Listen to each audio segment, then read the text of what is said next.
The main goal of a Formula One driver is to operate at the absolute limit of grip to maximize the performance of the car. We recently went through in a previous podcast episode what that kind of entailed, what the limit of grip was, and how we quantify that using a GG diagram. There are so many different tweaks and things that can be used to expand what that limit of grip looks like and also help the driver to get there.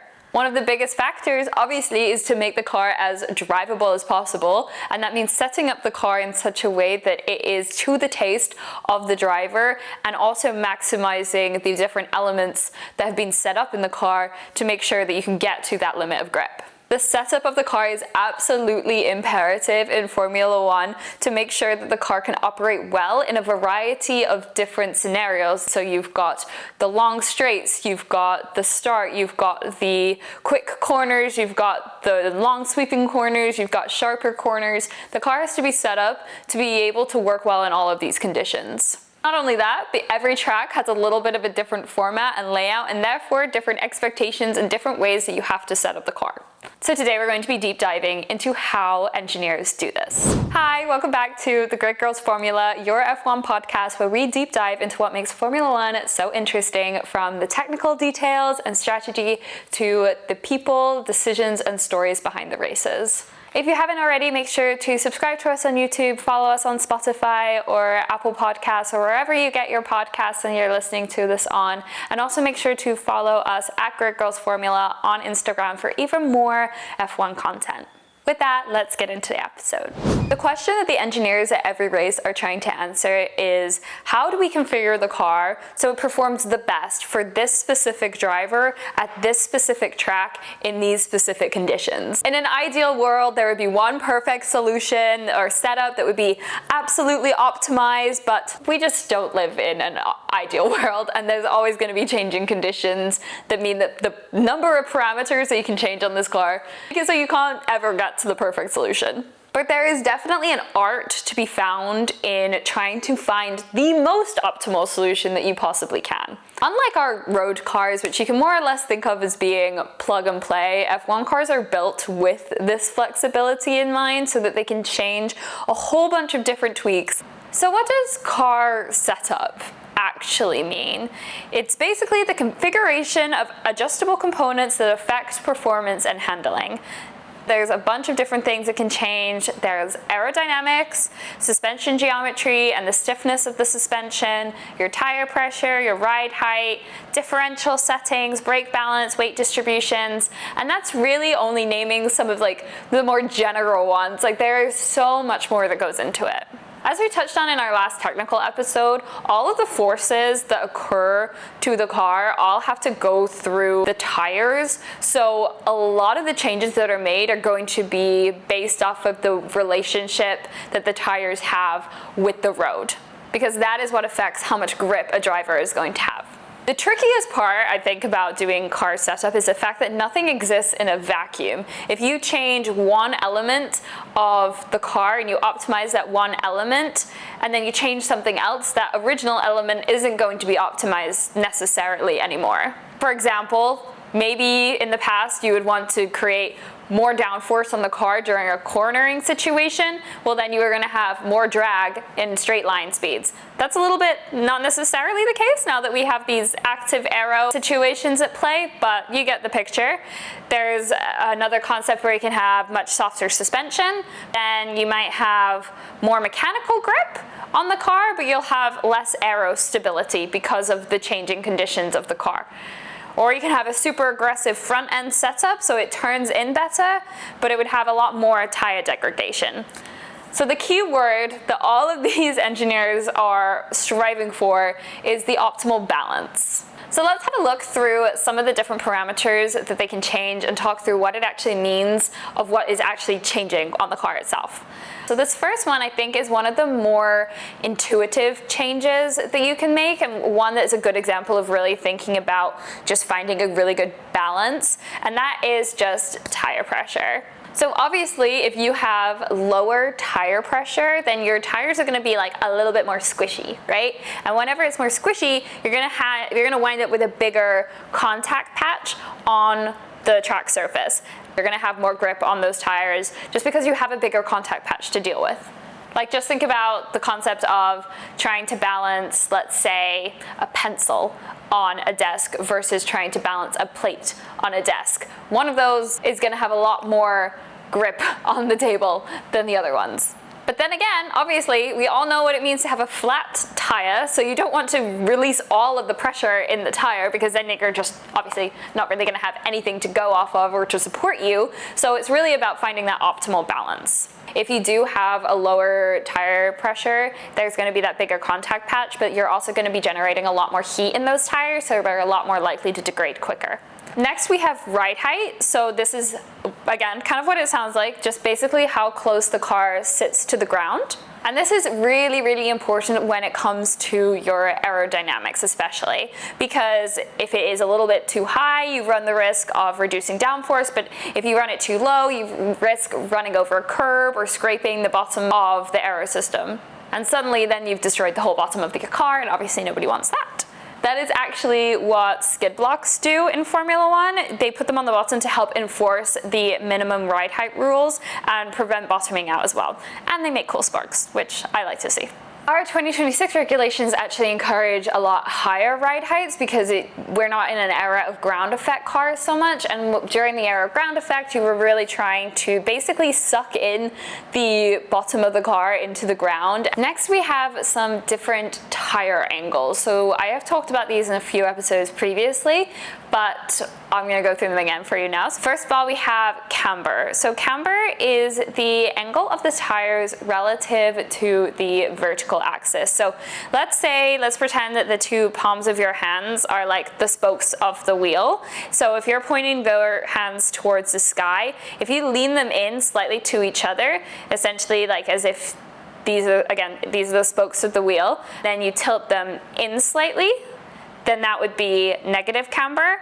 And if you want to tilt them out slightly, that would be positive camber. Typically, in a Formula One car and in a racing car in general, you do want a little bit of negative camber. So this is usually anywhere from like negative 1.5 to negative 3 degrees. So when a car turns, and we've all been in a car where you're kind of going kind of quickly around the corner and you kind of lean, you get pushed a little bit to the side. Well, the same thing is kind of happening to a car itself. It is rolling slightly, which causes the outside tire to tilt a little bit, and negative camber basically allows that tire to lay flat and optimize the contact patch for grip. Increasing camber can also help to reduce understeer, but it does cause a lot more wear on the inner part of the tire, because if you think about it, right, we go back to our example, we're kind of going like this. It's almost like the outside edge of the tire wouldn't necessarily be touching the ground at all times because of that tilt that's going on, as much as like the amount of pressure that's going to be on the inner part of the tire. Next, we have toe, which is another pretty similar angle of the tires. So again, let's just pretend that our hands are the tires and they're pressing up against the sides of the tires. But instead of pointing them up like we did for camber, we're going to point them straight in front of us. And then you're going to tilt them in towards each other. Then that is going to be your toe in. And then if you tilt them out away from each other, then that's going to be your toe out. So toe out actually helps to improve your ability to turn in. We talked a little bit about slip angle in my last technical episode, which is like the difference between the direction that the tire is facing and the direction that you're going. So it's related to the total amount of grip that can be generated, and toe out basically means that you've already kind of given the slip angle a little bit of a head start, because it's already kind of not facing in the direction that you're going, even if you're just going in a straight line, right? Generally, toe out is going to be good for a circuit with a lot of curves so that you can really just get your nose into the corner quicker. Toe in, on the other hand, is better for straight line circuits because toe in is going to give you a lot more stability than toe out. So a circuit like Monza, for example, it would help to stabilize the car, but it is going to mean that you're a little bit less responsive going into the corners, so you're going to be more likely to have understeer going on. Next is suspension stiffness, and this can be affected both by your general geometric design of your suspension system. It can be affected by whatever material is used in the suspension system. So there are a few different ways that teams could go about changing these settings to be whatever it is that they want. Typically for softer suspension, it's going to be more helpful to absorb bumps or maintain grip on uneven surfaces. So I've always thought in my head an example of like a super soft suspension system is going to be anything that goes like off-roading a lot, or like those more like ATV, like buggies, like monster trucks. You can see like all of their suspensions are like super soft, where you can see to the point where if their tires are on the ground, it's almost like their actual vehicle can almost like bounce up and down between because of the suspension, because it's really soft. And so it helps to just absorb all of those bumps and all of those irregularities. However, in Formula One, obviously there shouldn't be a ton of irregularities, so they typically run a pretty stiff suspension. A stiff suspension is going to be a lot more responsive. It's also going to be a lot more stable aerodynamically, kind of like how we pointed out with ride height. Like, you don't really want that to be changing or going up and down, because if it's too high or too low, it's going to change the calculations that you did, and it's not necessarily going to come out the way that you originally wanted. So a stiffer suspension is generally better, and you feel a lot more of what is actually happening on the track. Next is anti-roll bars, also known as anti-sway bars. These help to ensure stability and just keep the tires on the track. So we already sort of touched a little bit on roll and the way that the lateral forces on the car can mean that it rolls towards the outside of the turn. But anti-roll bars, they're very clever actually, and they kind of help to connect the left and the right sides of the suspension and act like a torsion spring a little bit. So it twists based off of whatever force is being applied to either side of the vehicle. It twists and then applies an upward force on the other side, just to kind of help that force move more evenly between the two sides of the car. They can change like things like the length of the arms on the ARB or the size of the bar itself. Both of those will affect the torsional stiffness of the ARB, and that is going to affect, you know, the way that the car responds. A stiffer anti-roll bar is typically going to be more effective at reducing the body roll, but that can also make tires slide a lot more in long corners, but it also does enhance responsiveness. A softer anti-roll bar is going to increase mechanical grip and traction, but there is going to be more roll.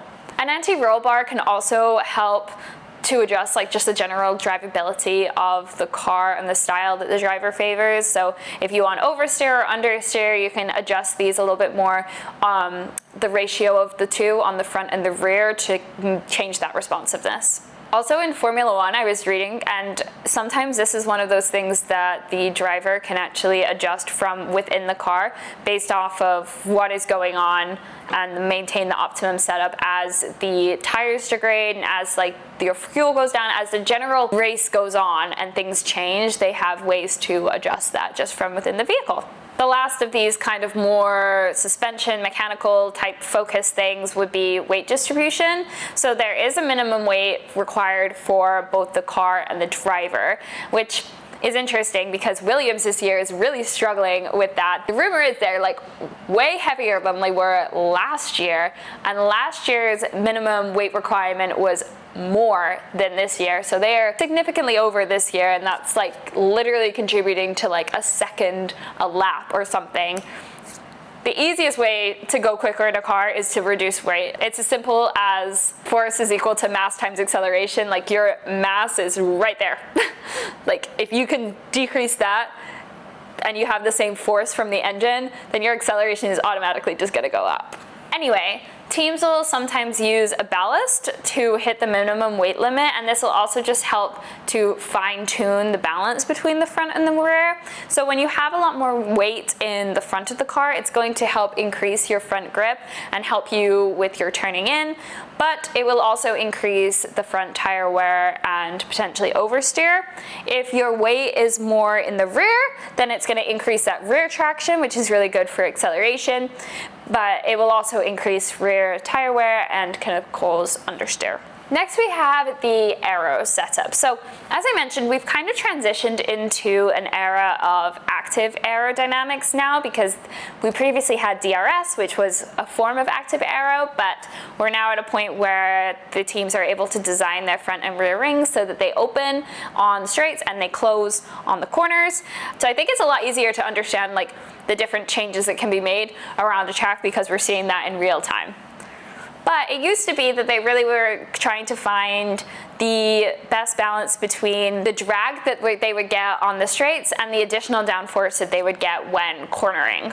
But now we have the active aero, so a lot of decisions to be made now include how to maximize both with the different track setups. So increasing your wing angle is going to help to increase downforce, which will help the car to corner faster, but decreasing them will help on the straights. And this makes sense. When we see the active aero, those wings go from being like down at an angle to being straight up and down and open, so that it's much easier for the air to pass through and therefore not there to be as much drag. But something that is important to note, even within this realm of active aero, where they kind of have a little bit more flexibility here, is that the front and the rear wings both need to stay balanced to each other. So if the front wing produces too much downforce compared to the rear, it can result in oversteer, and then the reverse can happen if there is too much rear downforce, there would be understeer. So the teams have to keep both of those things in mind when thinking about the active aero, and also the timing especially of the active aero, to make sure that they're in sync. So a few other setup items. First of all, we have the differential. So this is basically like a gear train in a vehicle that allows tires to spin at different speeds. And if you think about the movement of a corner and a car going through a corner, the distance that the inner tire is going to have to travel compared to the outer tire is actually less, but they're going to be needing to cover those same distances over the course of the same amount of time. Therefore, they either need to move at different speeds, or one of them is going to wind up slipping more than the other one. So a differential basically allows this to be controlled. If a differential is more locked, then it means that the wheels will move at speeds more similar to one another, but a more open differential will allow them to rotate at slightly different speeds. And it may depend on which part of the corner the car is in, whether it's the entry, the middle, or the exit. And this is another thing that can actually be adjusted by the driver from within the car. So they are going to be setting up the specific options for how they can build this out, but this can be adjusted directly while they're driving, while they're going through the track, and depending on the corner and part of the corner that they're in. Last but not least that I'm going to be going through for today is brake balance. So this is the distribution of the braking force on the front and the rear tires. And this is typically told in like a ratio, like you might say like 60-40 or 55-45. So in dry conditions, you would typically want a lot more brake pressure on the front of the car than at the rear. In most conditions, in dry conditions, you're going to want more brake pressure on the front of the car than the rear of the car. Like I said, usually like 60-40 or 55-45. And again, this kind of goes back to our discussions about oversteer and understeer. So if you have too much rear bias, if your ratio is skewed to the rear, then you're going to wind up with a little bit more oversteer. But if you have too much front bias, then you're going to wind up with understeer.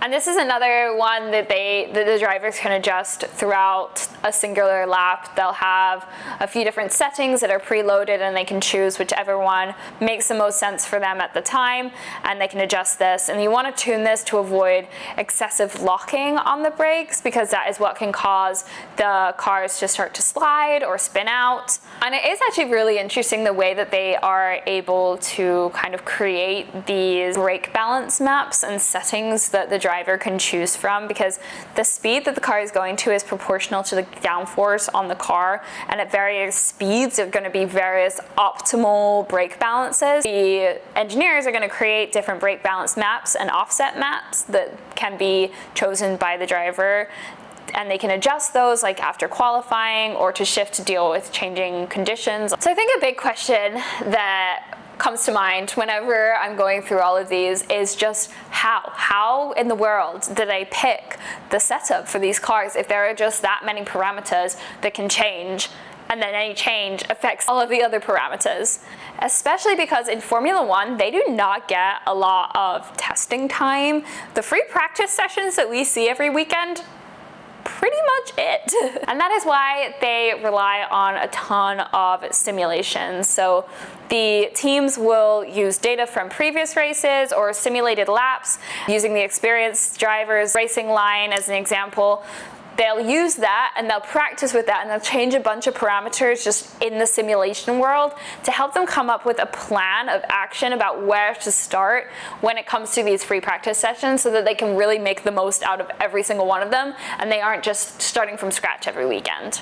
That being said, simulations are obviously only as good as the creator, and unfortunately can't load every single little test variable and detail into a model, despite our best efforts. But at the very least, it does allow the teams to narrow down to their most promising setups to start with when the racing weekend comes around. Once a car is on track in a specific setup that they're able to test, they're able to compare against real telemetry data. And telemetry, by the way, I feel like I hear the term a lot. It's just basically an automatic measurement and transmission of data from remote sources to a central source. Essentially, they just get the data real time. And typically between every practice session, the teams are going to be making small adjustments to the car. They would have already had plans and ideas in mind to take depending on the outcome of the data. So they'll change, 5 to 10 parameters between each time.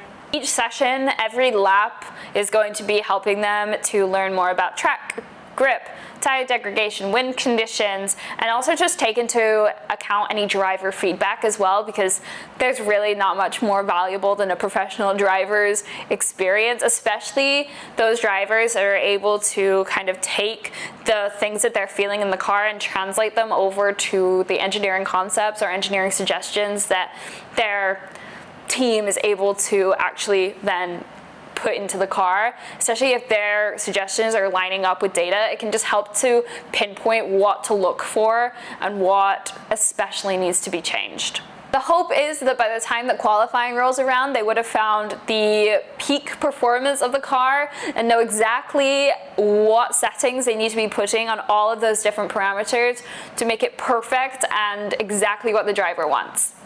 Ideally. They'll also have different setups usually before qualifying versus for the actual race. So in qualifying, you're going to typically favor a setup that is really, really good just over one lap, whereas during the race, you're going to want to favor a situation maybe that saves your tires more or helps you deal with all of the different factors that you're going to be facing just in a racing situation versus a one-lap qualifying session. So for example, there might be a lot more front end grip in qualifying, but less during the race, so that you're prioritizing stability. And like I said, they're going to want to be very cognizant of the tires, especially. You're going to want to protect the tires on the car, and depending on the track, some tracks are a lot more brutal to certain setups than other ones are, and you need to adjust based off of that to make your tires last as long as you need to for a race. At the end of the day, setting up an F1 car happens both on and off the track. The engineers in the pit lane are going to work to make sure that they can change all of the mechanical elements that they need to, and then also making sure that the settings are set up for the driver so that they can change the things that are able to dynamically change during the race. But they still have to pick the settings and things for the driver to quickly do that. It's not like the driver is sitting in the car calculating what the optimal brake balance is. That has to be preloaded.